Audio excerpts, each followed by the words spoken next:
Hey guys, so today I want to talk about being a registrant and a parent. And I got a story from a lady that I met on Twitter, and her name is Tammy. And she is struggling right now because the school that her children, she has 4 children, and the school that her children go to will not allow her to come to any of the activities that her children have with the school plays. I mean, if you're a parent, think about it. Think about all the things that you go to school for your child, and she's not allowed to go. And not only is she not allowed to go, but they're actually like, from what she's saying, like they're actually taking it out on the kids. And I want to comment on that, and I want to talk about that today, because if that is the case, and that is true as far as them taking it out on the kids, not just by her not being able to go, which, by the way, is shitty in and of itself, because kids want their parents to support them. They want to know that their parents are supporting them. They want to know that when they look up in the audience, they see mom or dad, or whatever. It's like, if you make it to where that parent can't be there to support their child, then that child gets let down every single time they have something at school going on and mama or daddy can't go. And and there's people out there that say, well, don't have children if you're a registrant. Don't have children. That's selfish to do that. And I just got something to say to that. Mind your damn business. Don't tell somebody who to have kids with, or if they can have kids, or if they can't, or regardless of anything like that. People ask me, why I would do this, why I would be so public about the title that I have to carry, and all of the stuff. Why would I be so transparent? I'm a mother. Why wouldn't I? I understand what's happening, and the laws that they're making, where they're able to take our children out of our home in handcuffs because they didn't understand that sending a picture of themselves to their girlfriend was a bad thing, because that's not part of an education course that the school wants to teach or something. I don't know, but there's this problem with the internet and our teens and them sending pictures, and there's so many young adults, 18, 19, 20-year-olds, that are on the registry for the very same thing, sending a picture to somebody whom they thought was an adult and was not. So you have this idea, or I have this idea, or society has this idea of what they think somebody with that title is.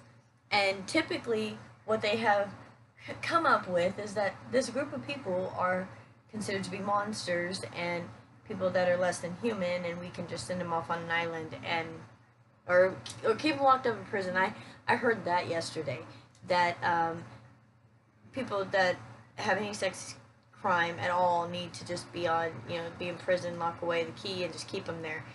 Okay, there's so many people that are on the registry that person either lied about their age, or lied in general, just with custody matters. I know a guy that, because he was going through a divorce, the wife convinced it, and here's the deal. There's a lot of naysayers out there that will, probably have a lot of hateful comments towards me, and that's fine. It doesn't bother me, by the way. I want everybody to know that now. Shoot the comments my way. It doesn't bother me. There's nothing that anybody can say to me that I haven't already said to myself.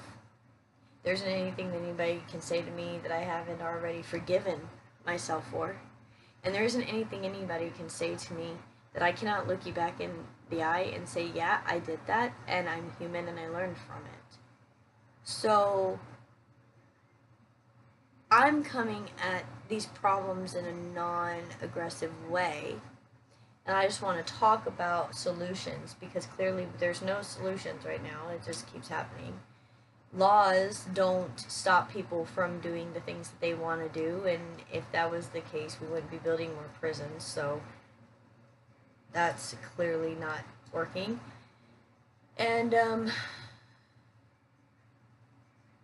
our children are suffering in more ways than one. This next generation that's coming up, I really fear for them. And I fear for the ignorance that we're causing that generation.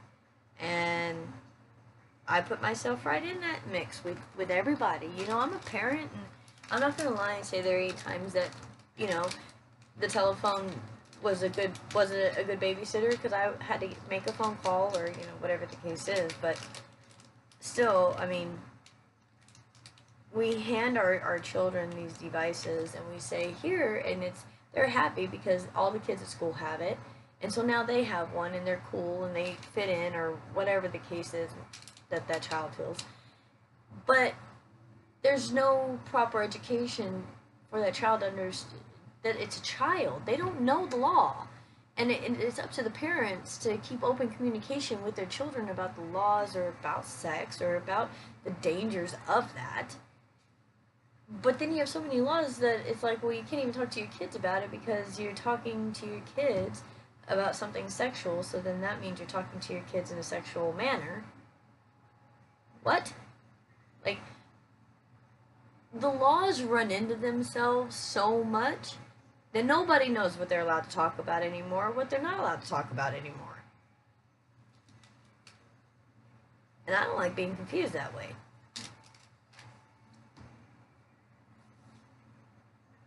So,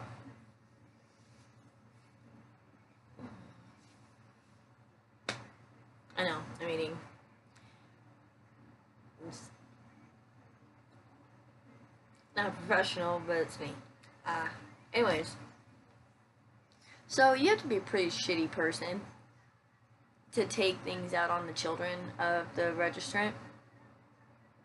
Whether they had those children before they became a registrant or after they became a registrant, it don't really matter. I'm telling you right now, if you're watching it and you are shitty to a child because they're parented on the registry, you are a shitty person. I don't give two shits what anybody thinks. That's my opinion. That child didn't choose to have that parent. And you know what? That child is going to be a better adult because they have that parent. And I'm going to get a hold of that. There's a poem. And one of the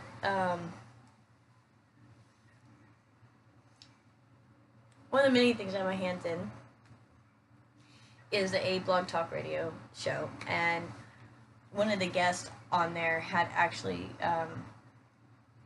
kind of talked a little bit about this and stuff. So I really want to discuss more about that. But, you know, I remember a situation with my daughter, a couple of situations with my daughter. She, you know, every time I found out I was pregnant, that worry got set in about, you know, they'd find out who I am and DHS would come take my baby. And for somebody to feel that way,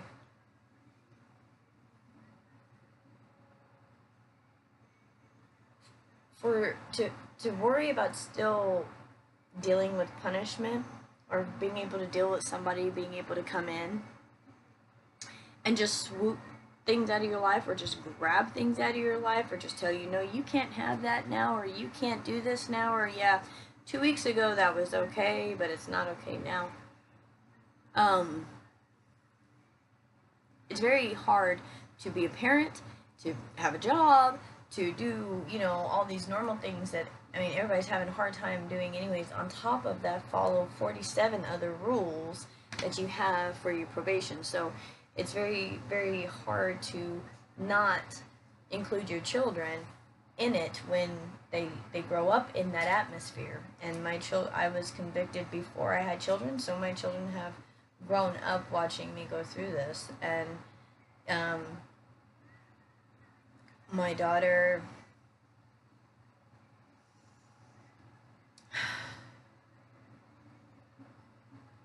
I remember she had this friend that lived down the block a ways, and her little friend, you know, she just lived with her dad. And the first time her dad and her came over to kind of see where we live, so her dad knew where her friend was. She hadn't come in the house or anything like that. They played outside, but her dad just wanted to come see and then tell me where they lived. So if my daughter was down there, I would know. At any rate, the first time I met him, I disclosed that I was on the registry and that his daughter doesn't ever have to come in my house, and that's fine, or that they don't have to even come over. But if my daughter could go over there, that would be perfect, and that's fine with me. And that never happened. And she had gone over there, I think, a couple times. And I knew where the house was, even though he did come and show me where the house was. I did have my daughter show me. However, that's not my point. My point is that my child had to suffer because of something that I did years ago. And it broke my heart. So when Tammy sent me that message, and she has these 4 children, just because she has a label on her head, or just because he has a label on his head, or whatever the case is, doesn't mean that they don't love their children. Doesn't mean that they're not normal parents. It doesn't mean that they don't have the same worries and the same fears, and they're human beings just like you. The title that you stick on them because of a past behavior that they may or may not have committed doesn't take human nature and feelings and life and desires and parenthood and bills and taxes, and it doesn't take any of those things away. So you take this life that's hard enough, and a lot of people are complaining about it already, about how hard life is getting, and that's without any of the extra stuff on top of it that people have to deal with when they're on probation or, you know, in the system.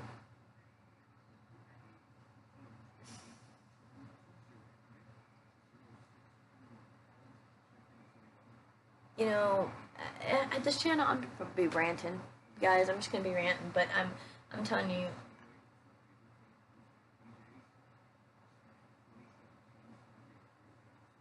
that broke my daughter so much that the next time that I had to tell one of her friends' parents about my past, she broke down in the car and bawled her eyes out and begged me not to tell her friends' parents about my past. And I had to explain to her that, you know, I did not have a choice. I had to. But even if I didn't have to, I would still do it, because to me, I have nothing to hide. And I would rather be the one to say, hey, look, you need to know this beforehand, before they see it on the computer and then think that I didn't mention it because I have something to hide, or I'm ashamed of it, or something of that nature, which is not at all the case. So,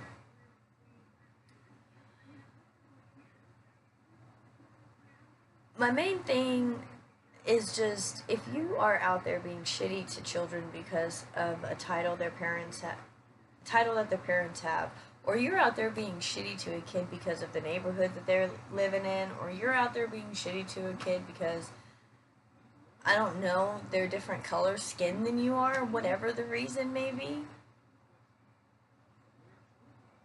don't do that. Like, we're trying to bring change and healing and help people grow and come together, not treat and mock children because of their parents. That's absurd to me. I would never do something like that, and I know a lot of registrants who wouldn't do something like that. I know a lot of felons who wouldn't do something like that. Tease a child. They would knock someone out if they saw an adult do that to a child.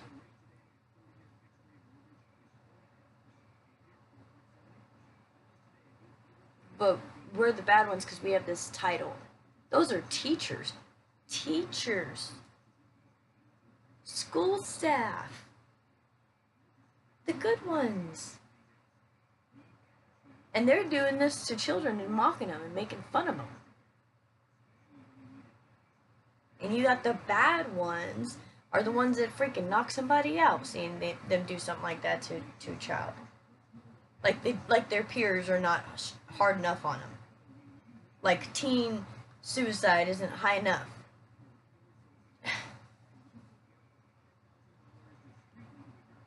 What is going on in America? What is going on with us that we are just so easily able to treat each other and each other's children like this? Like,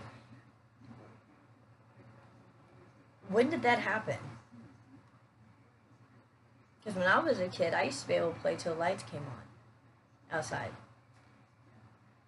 You know, and you don't see that anymore. You don't ever see kids outside playing. And it's this hype of, you know, there's somebody living around the corner that might scoop you up. And I love it because I've heard this so many times. I think Lenore says it a lot. And you're more likely to get hit by lightning than you are to be abducted, or your child get abducted, or whatever you have to deal with the hair. It just does what it does. Or you get abducted, or your child to get abducted. You're more likely to get struck by lightning. Think on that just a second. How many people do you know that have actually been hit by lightning? And there are some out there that's going to say, yeah, I know 3 people, I know 5, or hey, I've been hit by lightning twice, you know? There are those little percentages, those little amounts, but there's also those little percentages of the people that are really the sociopaths and the psychopaths that you really have to worry about, that should be the ones that are monitored because they have a mental illness. And that's a whole nother topic, is the mental illness and the drug problems. And how those two things, those two major issues, have contributed to the registry. Unhealed traumas, how that, right there along with it.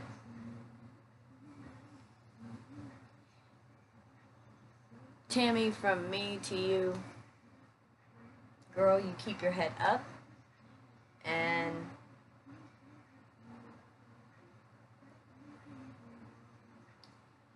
I'd love to say go in that school and tell them all, you know, tell them all off, because that's kind of like how I do things.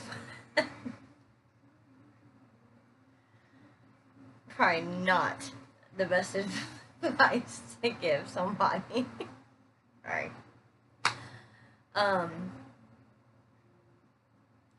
Stay strong. Stay strong. Stay strong for your kids. And I think you probably know the poem I'm talking about, Tammy. You probably read it. There was a daughter that wrote a poem for her dad, and I was telling you guys about this. He was on the show, and I'll get a copy of that if he doesn't mind me reading it out loud. But at any rate, it's about her dad and about how he's on the registry. But the end of it was, you know, basically, you know, he turned into a hero.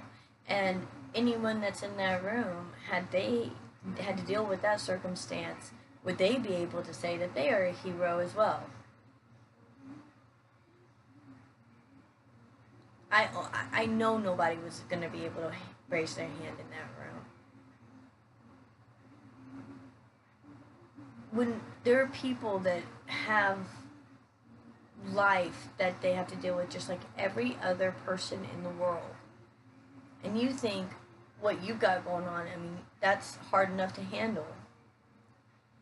And then you stack other rules and conditions and polygraphs, and you have to meet at this time once a week, all, you know, forever. And now you have this ankle monitor that you have to pay $300 a month for indefinitely, and you have all these things going on that they can just make new laws, and now all of a sudden, now you have to follow that law. That law was not there when I was convicted. Why do I have to listen to it and abide by it right now? And it's not even like it's a law for everyone. It's just a law for this collective of people that everybody thinks are monsters without even actually understanding situations that are happening. Because the people that you should be afraid of, yes, they're in prison. They're not getting out. Yes, assault happens. Yes, that's continuing to happen. The laws we're making and the more prisons we're making is not the answer. I'm not saying that this stuff is not going on. I'm not saying that it's not rough.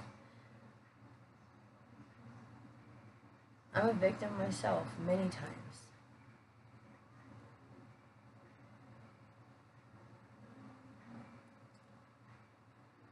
What I'm saying is,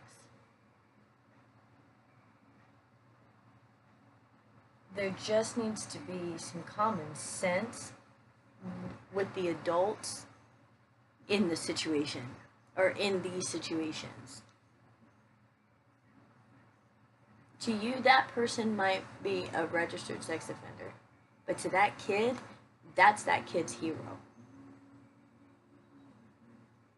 And I don't care who you are, where you come from, what your last name is, how much money you got.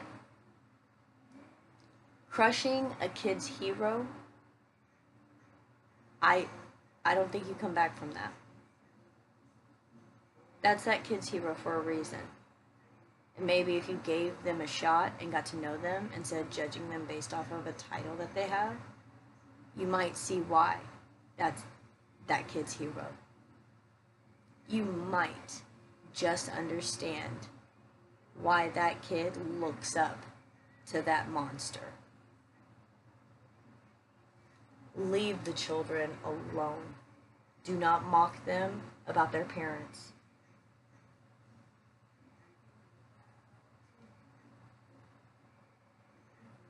They have enough to deal with.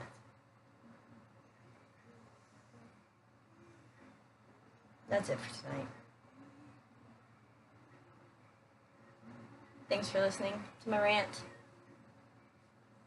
Have a good night.